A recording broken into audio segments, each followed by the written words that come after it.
Ibahagi ang panalangin para sa kapayapaan ng bansang Pilipinas at ng buong mundo. Sa ngalan ng Ama at ng Anak at ng Espiritu Santo. Amen. Paburing awit ni Maria. Ang puso ko'y nagpupuri sa Panginoon at nagagalak ang aking espiritu dahil sa Diyos na aking tagapagligtas. Sapagkat nilingap niya ang kanyang abang lingkod at mula ngayon, ako'y tatawaging mapalad ng lahat ng sading lahi. Dahil sa mga dakilang bagay na ginawa sa akin ng makapangyarihan, banal ang kanyang pangalan. Kinahahabagan niya ang mga may takot sa kanya sa lahat ng salit-saling lahi. Ipinakita niya ang lakas ng kanyang mga bisig. Pinangalap niya ang mga palalong isipan. Ibinagsak ang mga hari mula sa kanilang mga trono at itinaas ang mga nasa abang kalagayan. Binusog niya ng mga mabubuting bagay ang mga nagugutom at pinalayas ng wala ni anuman ang mga mayayaman. Bilang pagtupad sa mga pangako niya sa ating mga magulang, kay Abraham at sa kanyang lahi magpakailanman. Mahal na Birheng Maria, Ina ng Kapayapaan, ipanalangin mo kami. Amen. Sa ngalan ng Ama at ng Anak at ng Espiritu Santo. Amen.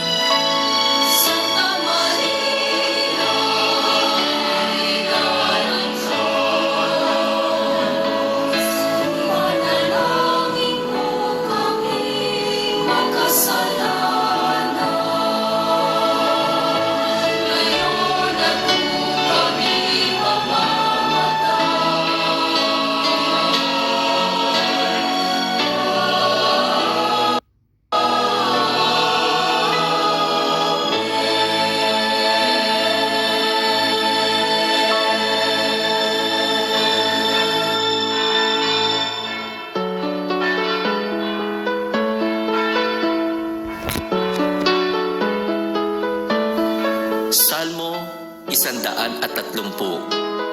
Panalangin para sa pag-alaala sa mga yumao. Mula sa mga kilaliman, tumatawag ako sa iyo, O Panginoon. Panginoon, dinggin mo ang aking tinig. Bigyang pansin nawa ng tenga mo ang daing ng aking tawag. Kung tatandaan mo ang aming mga kasalanan, Panginoon, sino ang makapamamalagi? Ngunit taglay mo ang pagpapatawad upang ikaw ay igalang. Hinihintay ko ang Panginoon. Naghihintay ang kaluluwa ko. Inaasahan ko ang mga salita niya. Higit ang pananabik ko sa Panginoon kaysa sa paghihintay ng tanod sa pag-uumaga. Umasa ka, Panginoon, o Israel, sapagkat nasa Panginoon ang kagandahan ng loob. Nasa Kanya ang lubos na katubusan, ang tutubos sa Israel, sa Kanyang kasalanan.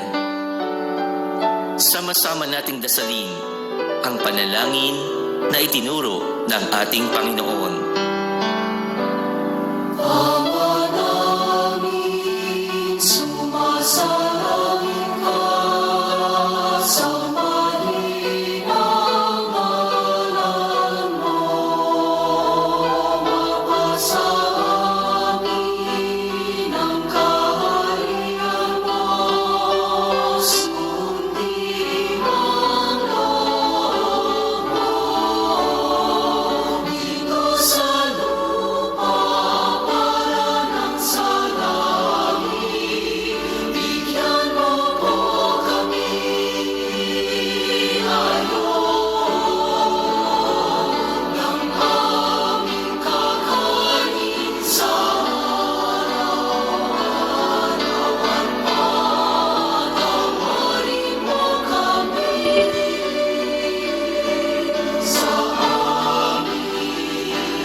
kapayapaan kailanman ang igawad ng may kapal sa yumaong ating mahal. Sila nawa ay silayan ng ilaw na walang hanggan. Naway mahimlay sila sa kapayapaan. Amen. Nawa ang kanilang kaluluwa at ang kaluluwa ng lahat ng pumanaw ay mahimlay sa kapayapaan. Amen.